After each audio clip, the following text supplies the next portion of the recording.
Hey, in this video I'm going to show you how to set up a custom email domain for your business website.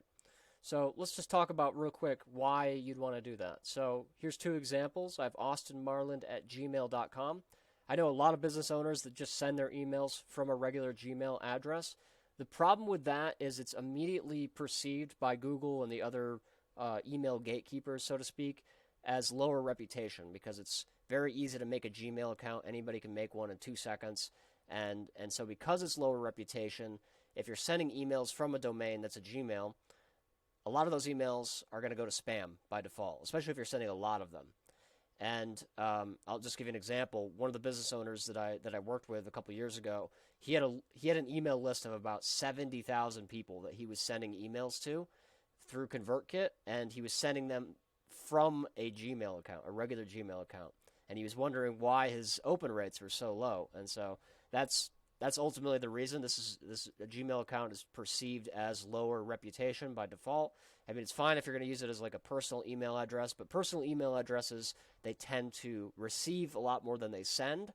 And so if you're going to set up a business and you're going to send a lot of emails, you definitely want to send up a custom email domain that's linked to your actual business website domain.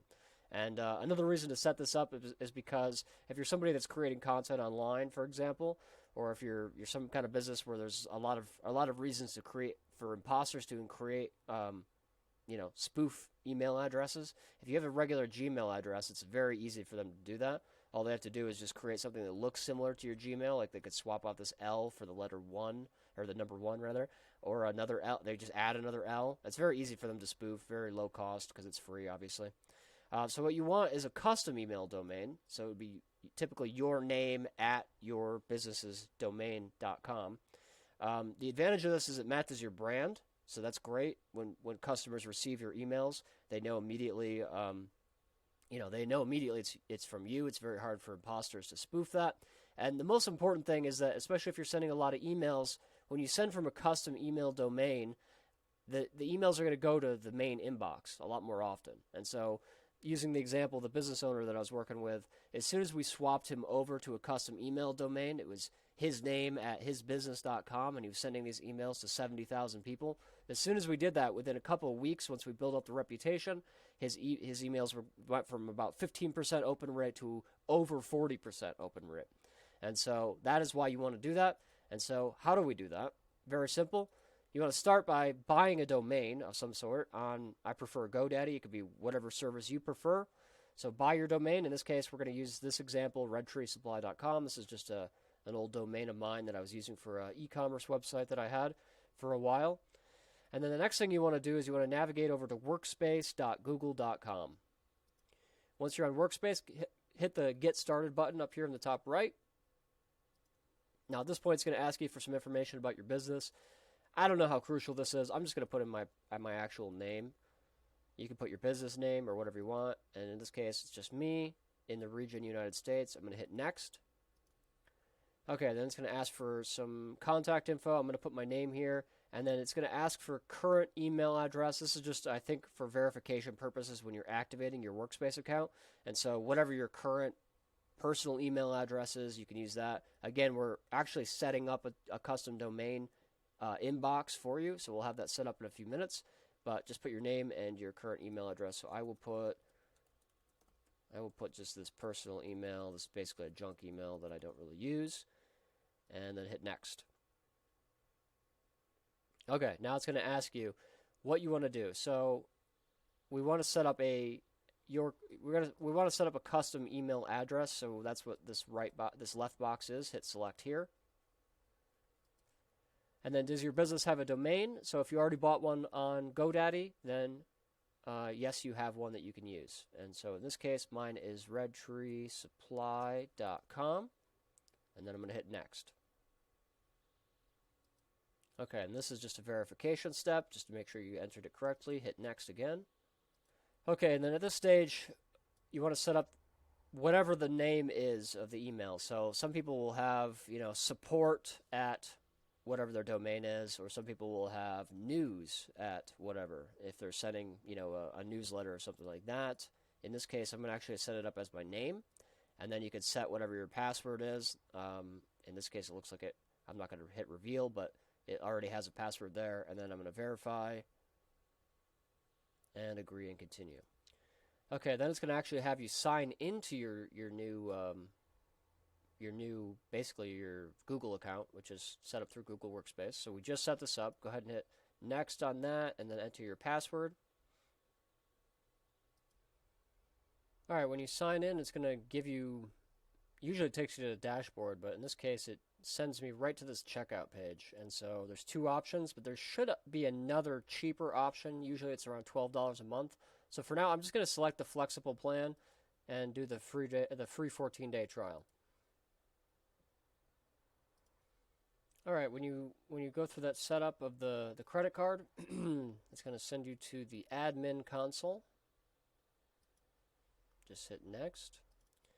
And then you want to activate your Gmail for your custom domain here.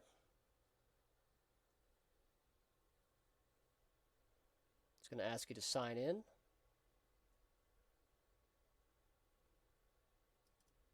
All right, it's going to ask you to verify that you actually own this domain through whatever your service provider is. In my case, it's GoDaddy. For you, it might be Namecheap or something similar. So you want to sign in and verify that here. And then once you actually sign in, you hit the connect button. Let it load. And it should redirect. Alright, and then you should see this loading screen where it's activating your Gmail. It just has to verify that you actually own the domain, and then it will set up the Gmail. Alright, then once that's activated, which it is here, you're going to create users.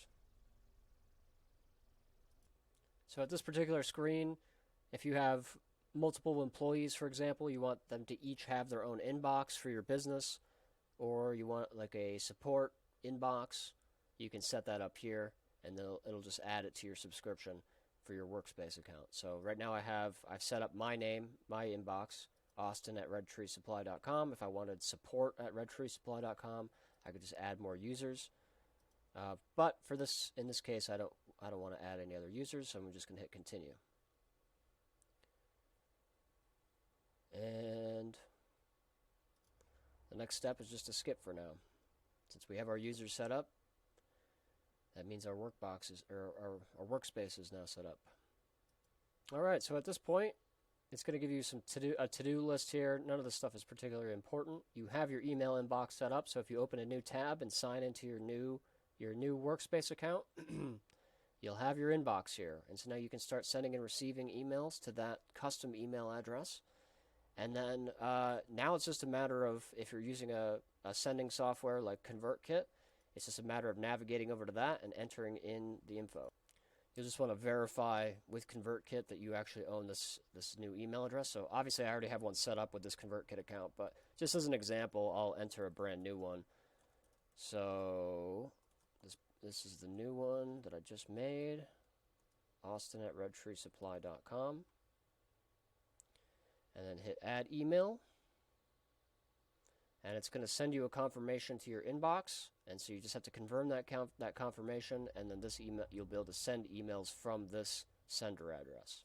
So if I go over here, here's the verification. I'm going to verify it, and there it is, now confirmed. And so now when I send emails from ConvertKit, I can send them actually from this email address, and that will make my emails look a lot more professional. They'll go to the actual inbox more often. And that's basically it. That's how you set it up, and you should be good to go. So if you have any questions, just leave them down below, and I appreciate you watching. Thanks.